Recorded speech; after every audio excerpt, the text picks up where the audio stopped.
New podcast. Welcome. Thank you.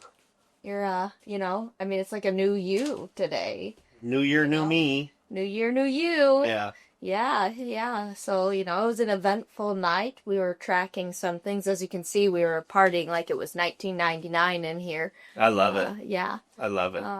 I did say while we were building it, it's going to give like real prom vibes, which, you never went to prom, so it's kind of like you got prom pictures, only way cooler yesterday. Yeah, I never went to prom or high school dances because I always felt like it was like more cool and avant-garde to not go. So I wouldn't go because it was like, yo, I'm too fly to go. And then like now, of course, I wish I would have gone, but I would go to the after party though, bro. Oh yeah, that's what the cool kids. Yeah. So anyway, yeah. I did see a comment that was like, "Oh, this looks like a I saw that 16 and me," and I go, "Hey, I'm here for it." I think the pictures are fly. Yeah, I think they turned out really good. Yeah. You could do a lot with some balloons and some glitter. Yeah. So, and a bottle of champagne. 2 bottles of champagne and a fry lamp, I think. Lots of balloons.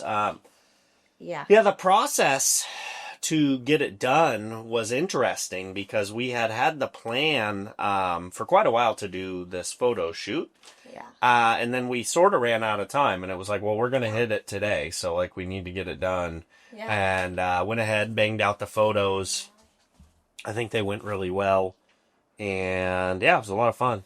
There's a hair in my eyeball. I feel it. I think, I almost got it. I feel it. I just feel it dragging. I still haven't gotten it.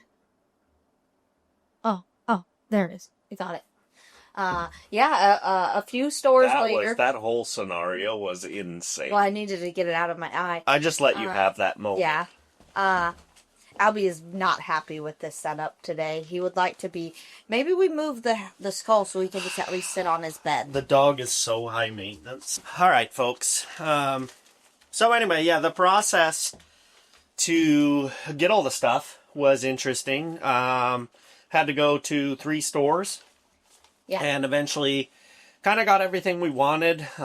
Knew we wanted to do kind of a black and gold. I had an all black outfit, had a gold chain, which I actually thought looked pretty good in the photos. I know you were apprehensive about the chain, but I think it did work. And then we found the Snoop Dogg champagne that was black it was black and gold, California. Like it was kind of cool, like everything about it.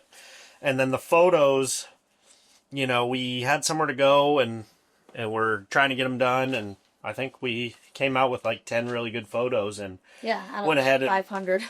And went ahead and picked 4. Got a lot to clear on the card. Yeah, went ahead and put 4 up from initially. I'll probably put the other ones up at some point, but for now, got a few up. Yeah, but it turned out good. It was good. Yeah. And, you're in the 6 digits now. Yeah. So that's cool. And the plaque will be arriving. I do wonder, like, they got a little counter that just, like, pops up in YouTube headquarters. Like, yeah, I guess. It just shows up at your house eventually. Like, yeah, I don't know. That's crazy. I don't know which address it's going to or anything, but I imagine they probably email you or something. I don't know. I think it's cool that YouTube still does it, though, because things like that could really be, like, discounted over time, and, they just stop doing it. Like, it's an extra cost for them, for the, a company. And so I think it's cool that that's something that they have always continued, regardless of the plaque changing or whatever. Well, and YouTube overall, I think, is a really creator-friendly platform. I mean, they obviously, like, from a AdSense revenue, standpoint, they pay more than any of the others. I know TikTok can do pretty well too, but pay the best. Their support's pretty good. Analytics are great. And then, stuff like the plaque is awesome. So it's a platform that seems like it hasn't changed a lot over time. Right. Other than them maybe getting rid of, like, showing the, like, dislike number or something publicly, though you can still click it. Other than that, and maybe they created the community page that didn't originally exist. It's always like small changes. Like, for example, for a while, I was able to post stories on YouTube. If you're like over 10,000 subscribers, you could do stories. And they got rid of that feature. They changed the name of the community post tab to now it's called the posts tab. Obviously, shorts are relatively new, which, by the way, I think that was in a couple years. I think shorts are a very good change for YouTube because obviously there's a big desire for them, like TikTok, just in Reels. But I think YouTube's just such a robust platform. I've always said I think it's more similar to Netflix than it is to like Instagram. I think it's more. Yeah, for sure. When you look platform. at like Instagram, and I don't dabble much in TikTok to know, but like so much of what they're doing has changed. Like over and over again. Yeah. Whether it's like all of a sudden there's like you can put an avatar on your picture, and then they're like paying you revenue for whatever that one thing was, like where like you had to make like over $50 and then they'd pay it out to you, and bonuses. The bonuses, yeah. And then that disappeared and they stopped doing it. And then they created like channels, and then now there's Threads, which is its own thing, and yeah, it's a lot. There's just a lot like constantly changing with things like Instagram. Whereas YouTube is just kind of like a tried and true. Yeah. So I do appreciate that because it's not like they're throwing something new at you every year to try and figure out or changes the algorithm as far as like, oh no, like it'll even notify you on Instagram like if you put a song over your picture, it will get, looked at more. Yeah. And so it's just constantly like, oh, well, what's going to work on Instagram? Yeah, it's kind of a moving target. Yeah. I totally agree with that. Want to get to some of these ideas from the live? Yeah, you did a live while I was, lounging this morning. So, do you have anything else you want to cover before getting to these? No. No? Okay. No. Do you wanna read the topics, or you want me to read the topics? Well, let's see if I can decipher your handwriting. Maybe I'll read a couple. It took me 3 different pens to write all those because I kept having pens down. Well, let me go ahead and answer this one for you. Will I do a mohawk? No. But I think this question is directed toward you. No, I'm not going to do a mohawk. No. I'm pretty committed to the mullet, which is funny because the other day I was complaining about how I'm already over my long hair. But no, I'm going to continue with the mullet and get it pretty sick and zesty. And yeah, just keep going with the mullet. But we do have to freshen it up on the sides before the event. Put that hat back on for now. Yeah, I will. But yeah, so anyway. It's slowly coming into the point where, like, when you leave it down, if you haven't been wearing a hat, which you have, that, it's not too bad. In the beginning, it was a lot to look at. But it's stylable now, and even without being styled, if you haven't had a hat mashing it down, it looks okay. It's not too bad. Yeah, I agree. Anyway, so we'll keep moving on. I won't do these in any sort of order, so I'm just going to kind of go down the list. Bare shaft versus fletched. Yeah, this was a tuning question, which obviously is not my bag, but I do have enough knowledge to speak on it. So I don't really do bare shaft tuning, but I think it's a good thing to do. I mean, if your arrow tunes very well unfletched, obviously it's going to fly mega straight with fletches. So I mean, if you can do it, I think it's great. Yeah, we did it that one time, we did. Right?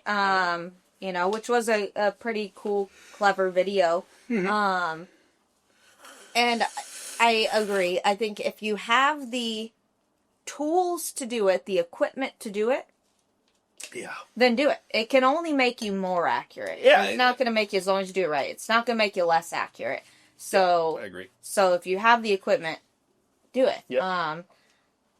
I don't think it makes enough of a difference, me personally, unless you're like a target shooter, like you're doing indoor or you're doing like the 3D ASA or whatever, competitively, to need to do it though.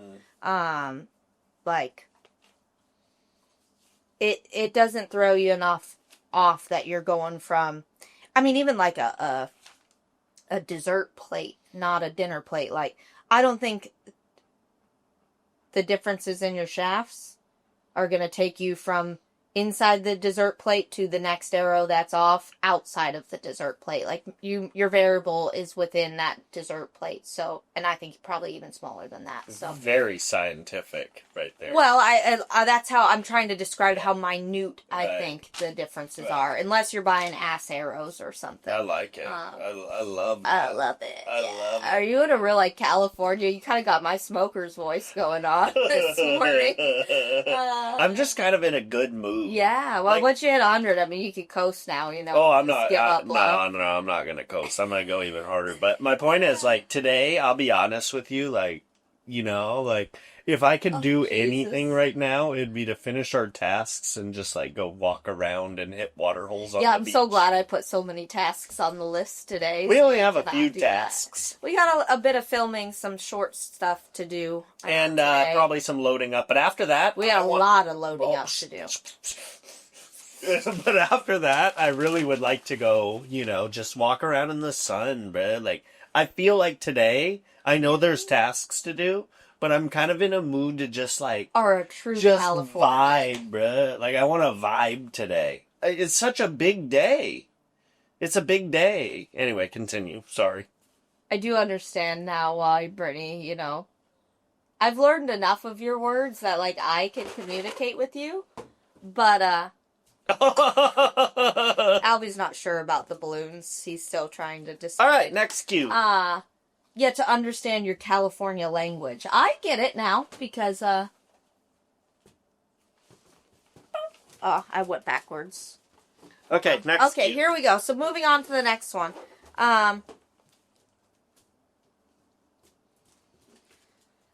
I think you shorthanded this one. What would you tell self at 1 sub? Oh, yeah.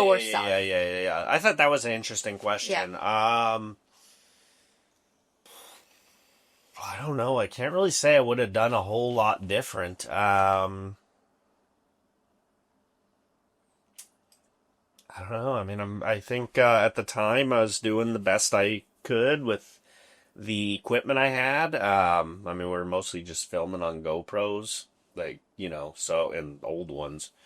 I guess if I could tweak anything, maybe just switch to, like, the camcorders I use now a little bit sooner, but I didn't feel like I could afford them at the time, so I just ran what I had, which is certainly better than nothing. And then, yeah, just, I mean... I guess maybe stick in the niche a little tighter, but I really didn't expand out of the niche till a little bit later. I went through this phase. Yeah. But, yeah, I don't know. I think just being consistent is so key, but I was always consistent. That was never the problem. It just takes time. Like, I think for anybody, it's going to take time. And I think for someone...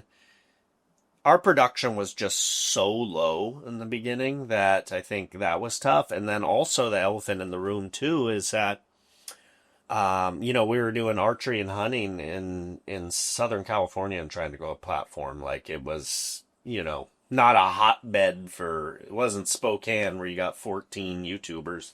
Yeah. So it was, like, hard to be the only one on, like, an island making content. And, but yeah, I mean... I'm really proud of the journey, and I think that each step along the way was important. So yeah, I guess I would tell myself just keep going, just don't stop. That's it. He's being really needy. But that was it, you know, as long as you don't stop. Yeah, I think, I don't know that you necessarily, because it's not you already had the mindset, so you didn't necessarily have to tell yourself, but something that you were doing that if you don't have that mindset, other YouTubers should be telling themselves is to stay consistent and get good and creative in the niche that you are in. I think, which you fell into a few years later, like you said, but it's good to experiment with videos, but experiment within your niche. Don't, you know, try to be like, oh, let's try this and see if it works. Because one video is not going to prove if it works or not. And then you could potentially waste years trying to determine if, like, a type of content works for you. Mm-hmm. And you've already solidified yourself into one. Well, also, you do kind of confuse, like, the algorithm as well. Because if you start posting stuff that's outside the niche, you can...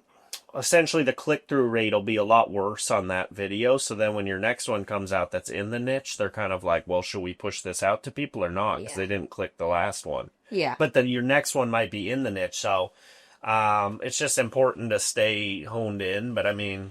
Yeah. But yeah, I mean, as far as what I would tell myself, it would just be consistent and don't stop. And that's about it. I will be honest that when we're podcasting...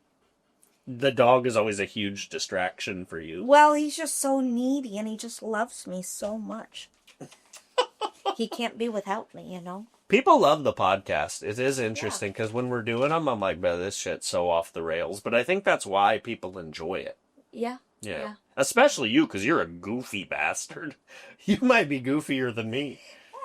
Maybe. I'm not sure. Maybe not. Okay, next. He just wanted attention. Next question. Did I answer that sufficiently? Yeah. I think so. Okay. Yeah. Next one. Just says trigger punch Q. Oh yeah. So someone asked if I thought I would ever do like command breaks, or I'm sorry, surprise breaks. And I do them. That's the thing. I think people think I never do them. I do them. Do I think I'll ever go to the point where I do them every single time? Definitely not. In fact, I think I'm actually more accurate doing command shots for the most part. But I do like to do both. And I have noticed that when I'm in a shooting slump, switching to surprise breaks for a little bit tends to get me out of the slump. So I really try to utilize both things. But I think it's better if you can do it to be good at both rather than just be like, well, I can only do the one because the punch police are going to get me. I would rather be able to do both because when I shoot tournaments and it's windy, how often do I gap the field big time during that period, Yeah. Whereas other people fall off really bad. So, yeah. Yeah, I would agree with that. I think, if it's not broke, don't fix it. Your results speak for themselves. Mm-hmm. And there's a lot of people who, I think probably are out there who are like, well, let me relearn how to do this. And it's like, nah, if you're a good shooter and you harvest animals and, are successful, then why change the recipe? I don't think there's any, people probably there's more than one way to skin a cat. Riff for this, but, I don't think any one way is correct. I totally agree. And it can vary person to person. Yep, 1,000%. So right. I agree. Next cue or topic, I suppose. What did Africa teach us? Oh yeah, what did Africa I don't know. teach I didn't me? Go to Africa. That's not the question. You and your team really badger me about this, but it wasn't in the car. I mean, you could have bought the flight. Did you buy the flight? No. The question was, did I learn anything over there that I didn't learn here? To simplify it, I wouldn't say anything that doesn't exist on here. However, I will say you get a lot more repetition in a very short period of time. So it's sort of like getting a crash course. Because you're doing so many stocks. Yeah, or even sitting lines or whatever. Yeah. So as far as repetition and getting practice under your belt, can't beat it. So that would be my answer. Very nice. Would you like to answer that question? Anyway, next question. Anyways. Discuss HLR 5.0 arrows. Oh, yeah. So someone asked about the Easton 5.0s because they said they had heard they were brittle. I can't speak to it. Never shot the Easton 5.0s, but I do shoot the HLR, which is basically Victory's version. The Eastons were brittle? Yes. Okay. That's what the guy in the live said. I really am enjoying the HLRs, and I have not found that they are really brittle at all. Like, for me, they've been quite durable. I've broken a couple of them, but they were on things that would have broken any arrow. Well, like when someone Robin Hood's your arrow, any arrow is gonna. But I am, you know me, I'm a big fan of durability is important to me on arrows, and that's part of the reason why back in the day, like I love the like gold tip hunters is they're very durable, and I would say the HLRs are, I mean, I've had no issues with durability, so that would be my feedback on them. All right, what else we got? I'll save that one for you. Look at this nutter butter. What was your biggest challenge to 100K? Oh, biggest challenge.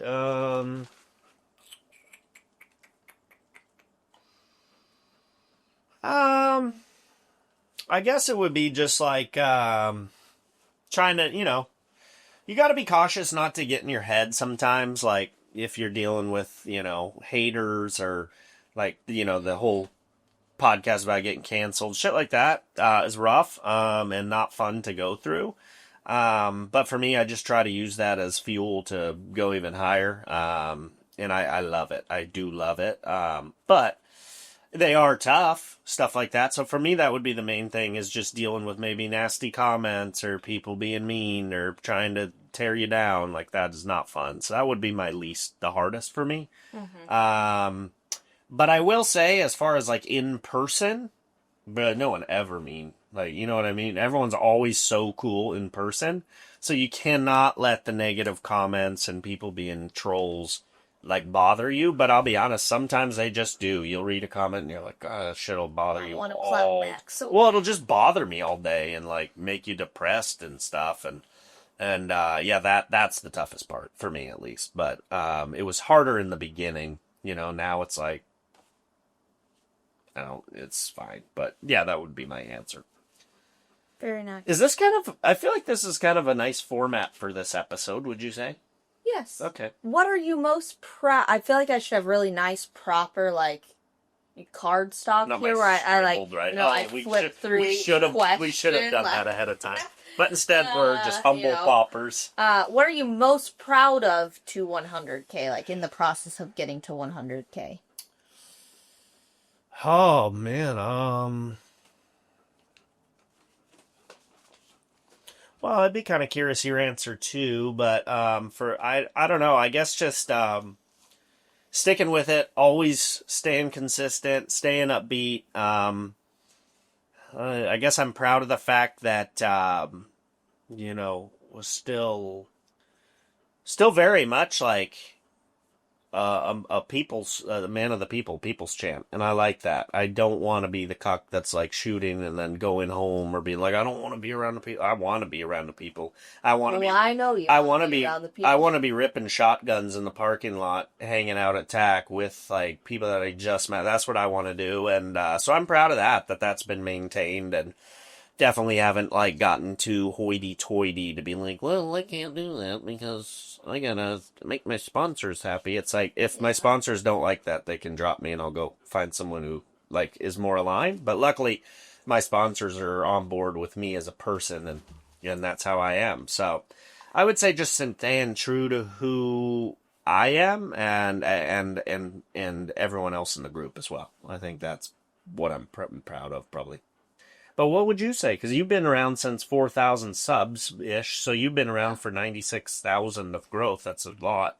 96% of it. Yeah, exactly. Easy to break it down. Although I don't know if you can consider that, because that's hard to, you know, maybe a math whiz watches the channel, doubt it, but... no, it's 96%, yeah. Well, but if you were to break it down, because the percentage doesn't happen equally over time, you know, so like... I think it's 96% still. But anyway, I'm not sure. Maybe a math guy will come, but I'm almost positive. But anyway, so what would you be most proud of?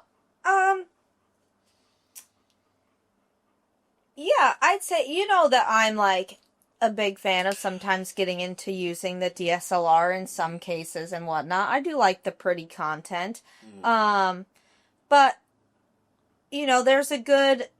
It's not a fine line. There's a good mixture of like what you can use, you know, DSLR for versus like a camcorder and whatnot. And sticking true, though, like, sometimes there's jokes about using the camcorder and whatnot, to, like, just, like, everything really being pretty darn raw, There's not a lot of, like, unless we're doing some sort of, like, experimental video or something that's been thought out, like, not saying everything's willy-nilly and we just throw the camera up there and see what we get. Like, there's thought into, like, the game that we play in the video, or,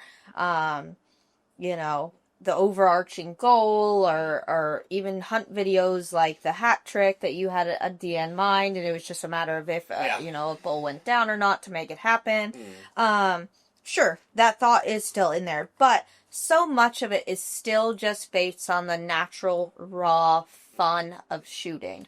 Yeah. And so it very much was the same point as yours, that, like, it's still just based on, like, giving people, you could call it entertainment. Like, if you were to classify the channel online, you classify that as entertainment. Yeah. Mm-hmm. But ultimately, like, it's just showing that there is fun. Well, yeah, and I think it's not all hardcore. That was my plan 6 years ago. Was like, I mean, well, my plan initially, like, very beginning, was just to document stuff to watch later, but then when it sort of grew into something, my plan was, like, to fill the fun niche, because no one in my mind was really doing that, and I still think that's somewhat true. So for us, it was, like, really to just nail the fun, and that's it. So it was kind of funny in TAC the last day when I did the shotgun with those folks and did the whiskey or whatever. Awesome guys, by the way, in the parking lot there, and gal. A guy didn't know the channel, and he's like, hey, tell me about the channel, because, like, all his buddies knew. I was like, oh, I don't know, it's called this, and, like, we make videos, and he goes, so do you guys do, like, educational stuff? I go, nah. I said, we have fun, and all his buddies were like, no, this is the fun guy, yeah. So that's what I want it to be. And that's not what's kind of cool about it, is as it's grown and you've chosen, like, the sponsors you want, which, like, I do. Though, I pushed for it, but I think it was good timing. Yeah. But that's not to say you're just out there, like, willy-nilly slinging, equipment that's ass, or that's not good, or not quality, like that. The education has not gone in the pre-filming of choosing what you choose to use. I mean, all of our sponsors are super dope. I mean, we got such a good lineup now. We got a new one we'll be announcing soon, but, like, the sponsors are friggin' solid. But what I think is best about that, it's not like you just waited for the one that'll offer you money. No. Or like, I'm going to switch to this because they're going to offer money. It's like you're choosing what is quality on the market, or what you've just ran in the past, you know? Sure. Next one. So, yeah. Next cue. Your favorite video we've made. Ooh. Oh, man, that's a tough one. I feel like I know your answer to this. I'm going to say, like, 5. I can't do just one, so I'm going to say, like... Are they ranked in, like, top... Nah, I'm just going to throw, like, 5 out that I really like. So, one would be the video with Cam that I did at Performance. I really like that style, and it kind of led me a little bit, like, to a style. Just because it's, like, such a fun vibe while shooting, but also, like, a conversation. I really like it. With that being said, I really like the one I did with Paige as well, a lot. And then I'm really proud of your elk hunt video. I think that's one of the best videos we've done as well, your cow elk hunt. Really proud of that one.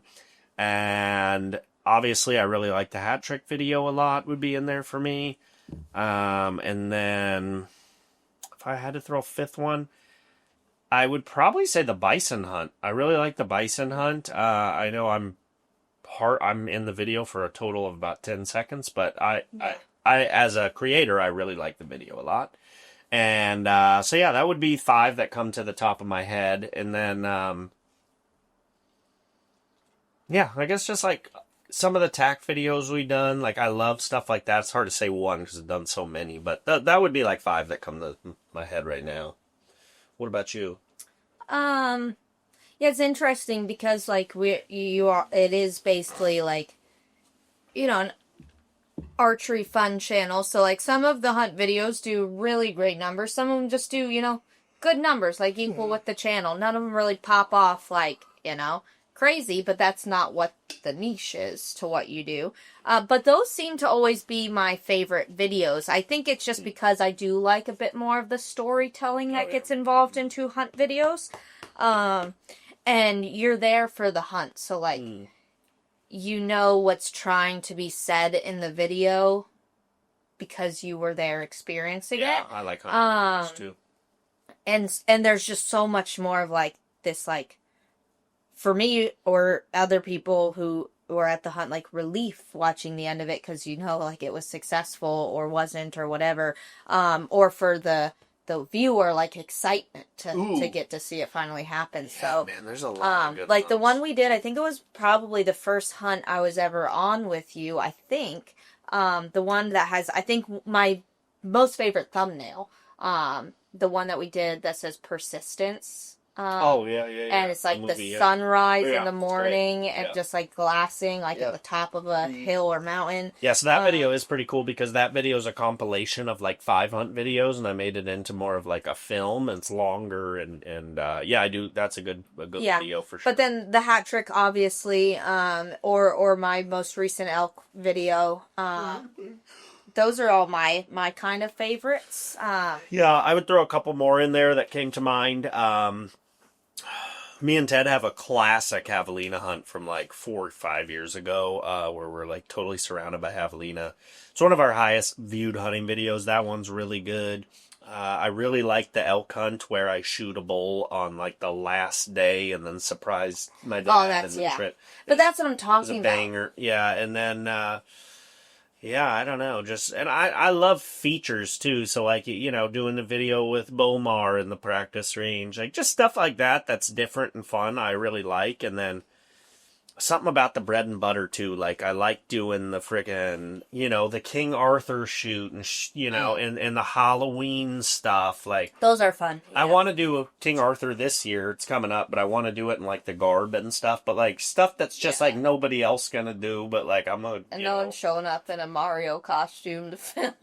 That's what I'm saying. So like stuff like that, I really like. Or like when we wore like beer pong Swedish outfits. Oh, that's so good. Yeah, the Oktoberfest. Yeah. That's great. Like, stuff like that. The games, like doing beer pong and stuff is classic. Just stuff that you're not going to really see others do, I think, is pretty neat. Yeah. So I think the games is one of the most creative for sure. things that you've, you know, then started to sell. Because it just started out with, like, us playing, like... drawing beer pong on a cardboard. Yeah, and then playing, you know, in the yard. Which I do gotta say, I wish I could give the channel credit, but I actually saw someone else do beer pong, like maybe a year before we did it in a video, and I said, wow, that's kind of cool. I watched... like, just drew it on a card? Yeah, I watched someone do it and on, like, Instagram, and I wish I knew who it was. I don't, unfortunately, or I would shout him out. But I did see it. And then, like, a year later, we should try it. So we played, and then it became, like, did a video, people liked it, made our own, and then that led to the golf game, to the baseball game, probably. And we played it for quite a few times, drawing it before the game was ever created. Yeah, if you can't afford to go buy our... I think the best bundle is the 9-pack of targets where you get three of each. Like, I think that's a steal. I think it's like $25, well worth it. Super fun, and a lot of the games you can play more than once on the paper, other than maybe baseball. Gets kind of blown out after one, but I think it's a great bargain and so much fun. But if you can't afford it or just don't want to buy something off the website, just draw it. It's still fun. And you can play the same game. It's just like not as pretty, but you know, it's So anyway, let's pop to the next one. Okay, I think there's only one left on. Well, there's one other side and an inside, Martha. So we got to kind of brief. No, I did both of these sides minus one question. So you just got the inside then. Yeah, so just the inside. But you said you had one more on the outside. I did, yeah. Oh, you're saving that one to last, you said, though? Yeah, okay. That and maybe this next one here. Okay. So I'll save those to last. Right. Easy one. Best piece of equipment. Run. It's got to be my release, right? It's for like you, what I guess. have to say. Sure.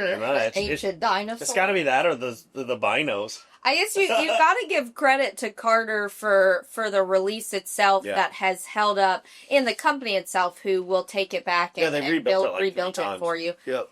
But for a release that withstands, 20 plus years of use. I really want to make another one. So if Carter watches this, someone at the company, like, I would love to do something. Love to do a collab potentially. Let me know. Yeah. I would love to do it. And I think companies always think like, well, if we made it once and stopped making it, like obviously there's a better product for it that we make on the market. Now it's like, just make both. Yeah. Like, I disagree. Because the Carter 4, in my opinion, is not nearly as good, but that's just me personally. Well, I think they started, like, when you look at yours compared to mine or any other thumb button out there, they started making them so chunky. Mine is so thin and small, and that's what part of the reason I love it so much. But anyway, let's keep it moving. But anyways, yeah, so, biggest breakthrough one, maybe? That's a good one. So, I know exactly what it is. So anyway, we in I think it was 2022, if I'm not mistaken. Me and my dad went on an elk hunt, and it was very remote. And at the time, I was posting, I think once a week, maybe twice a week, full-length videos, and I had not yet embraced shorts at all. Well, and they were like just coming on the market at this time. I should have jumped on them a little bit sooner. But as I digress, it wasn't like now where I had a bunch of videos in the bank. So I realized that going on this hunt, I was like, oh, I'm not going to be able to post for like a month, which for me is like, I don't like to do that.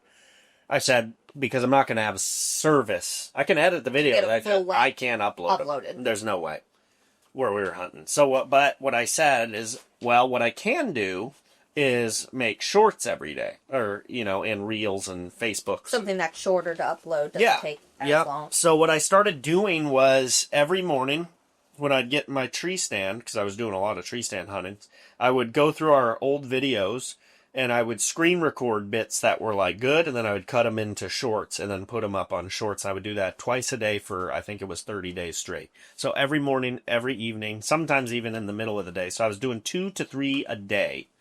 On Facebook, TikTok, Instagram, and YouTube. And in that month, it was like, everything went way up. Like, Instagram went way up. Facebook went from, like, I don't even know that we had a Facebook. That might have been a little later. No, yeah. TikTok, same thing. So, like, but that 1 month really changed the whole trajectory of the channel and its growth curve. So, easy answer for me. And then, obviously, I haven't let up on it since. Like, I've been on basically the same thing for years now. Yeah. And, that was it. Had to... Obviously, when you see something work that well, you're, like, pretty incentivized to you keep your foot on the gas pedal. All right, next one. All right. Or what would you... do you have a different answer? A little bit, but you've talked about it before in prior podcasts and other people's podcasts. I really do think it was, what would it have been last year? As you call it, the wheat gummy. Oh, the wheat gummy, yeah. But you just making more conscious decisions, like, on your own to do what you feel is best for growth. That was big too. That it allowed you to take more risks, both financially and... like business wise. Yep. Whether it was travel, going to travel to meet people to do videos, like not waiting to see if they were going to come here. Yeah. Just doing it. I know you don't hate it, but like you're always a little bit leery just for the sake of like legality and whatnot. Like going on hunts, with strangers, but even that's like allowed you to meet cool people and do things that you wouldn't normally have done for the last 30-ish years of life. And definitely throughout the lifetime of the channel. And that in itself, grew the channel in enormous amounts. I'd say you could classify it in 2 growth spurts. It would be that one you're describing and last year's growth spurt. Yeah, last year's. And both are attributed to something that you consciously chose to do. So... and you can't foreshadow when those are going to happen. You just have to keep making conscious choices within your channel, and either will be one of those growth spurts, or there might not be one, but there's still going to be growth, normal growth. So you're never harming it. No, definitely not. In that way. Very well said. Very well said. Yes. All right. Top 5 hunts. Oh, top 5 hunts. Shoot. Top of my head, I would go my Houdini buck which is on the channel. Video's ass is like 2019. But it is there. So I go Houdini buck, probably. Probably that 7x5. That bull I shot in the water in the evening. Came back to the trailer. It's a classic for me. I really liked stalking that forked horn mule deer you shot last year when I was filming. That was cool. But I guess that's probably like my personal hunts, I guess they're asking. How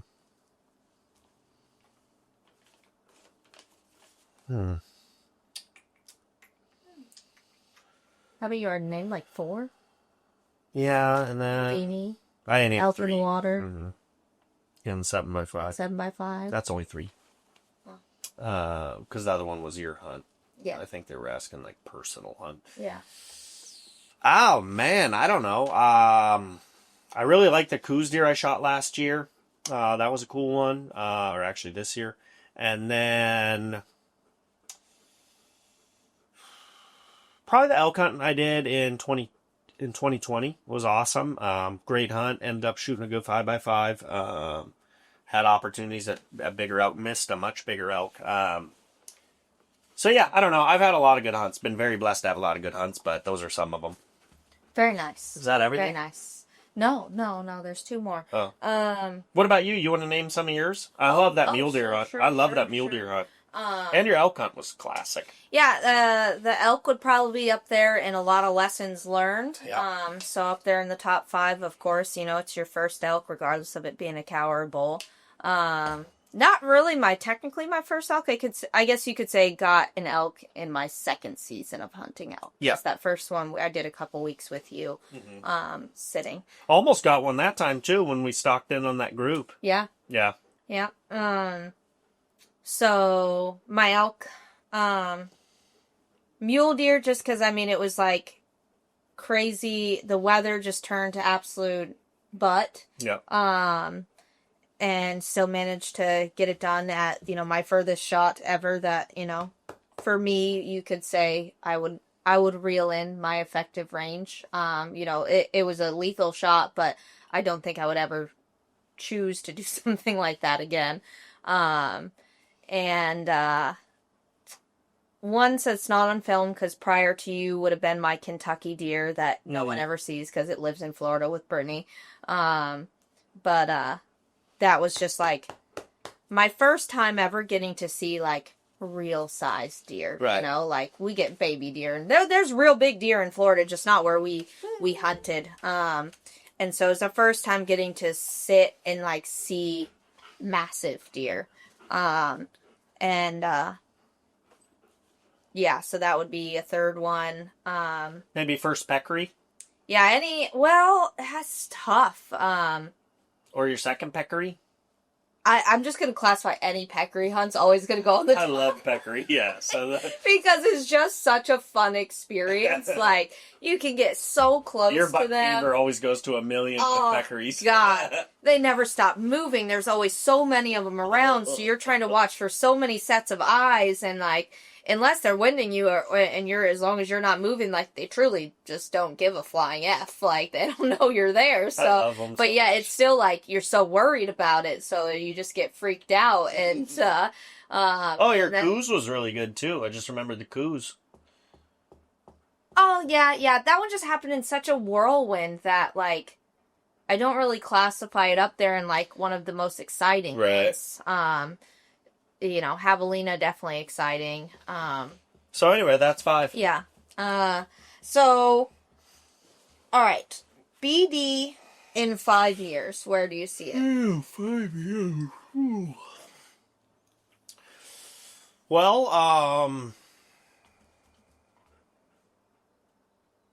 certainly, I definitely think, it's already my full-time thing, but I think, like, at that point, it'll be, like, pretty lucrative, I would be my guess, which will be cool. And then, obviously, 5 years from now, I would like to think probably 1,000,000 subs. Yeah? Probably. You know, I mean, I know it's a big growth curve because it took almost 6 years to get to 100, but I think the next five, I think it'll just compound a lot more, and I think 1,000,005 is probably doable and likely. So that's gonna be what I'm shooting for, and just keep going. You know, keep having fun, keep improving my shooting, my hunting, my filming, just kind of make everything incrementally better over time and keep it moving, and, you know, hopefully have all my same partnerships then, just 5 years later, and maybe add a new one, like get a truck sponsor or something, or I don't know, whatever. Just kind of keep growing and having a good time. But that's what I would say. What would you say? Yeah.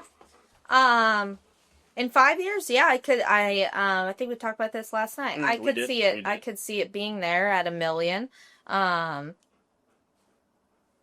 So definitely still full time.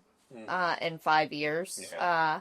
Hopefully, for sure, not hopefully, it would be full time for both of us. Me on the back end of things, and you obviously as the owner and star of the channel. That'll definitely happen within 5 years for sure. Yeah. So in 5 years, like as the question, where is it in 5 years? That would be my answer. Yeah. Love it. And then the last question is trying to understand your. The next milestone. Hi, buddy. We'll leave it with this. Oh, I mean, obviously, I would love to do 1,000,000 within 5, but I guess like a closer one would be next milestone.